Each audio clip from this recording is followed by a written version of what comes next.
It looks charming from above, but one small town in Florida has a cemetery holding some tragic secrets. Today, we visit the graveyard in McIntosh, Florida. This is in Marion County, and the town was founded somewhere around 1850. Today, the main street in McIntosh has a very empty vibe, but at the same time, you always feel like you're being watched. An abandoned old historic home and abandoned gas station line the main street. Next door, an old antique store.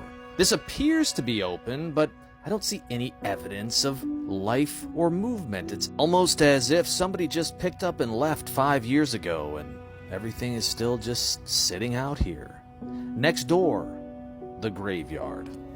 The first grave you see is that of a child.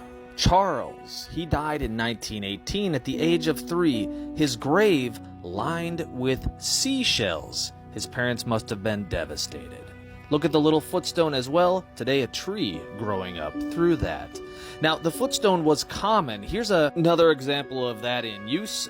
Body from 1907 has the footstone located right there, just marked where the feet of the body were. Now, these graves were very sad. A child aged 42 days. Next to it, a sibling who died at aged 5 days. The same parents, just a couple years apart. The infant mortality rate, a sad reminder as to how hard life was here in the old days. This last grave was really interesting. Now, in 1890, a man named Joseph Root founded something called Woodman of the World. It was a type of life insurance company, and if you bought it during a certain time, it included a free tombstone when you were buried, and this is an example of one of those. There aren't many of these out there, but I came across 2 in McIntosh. After that, I left, leaving the dead to their long, quiet rest. Thank you for watching Abandoned Florida.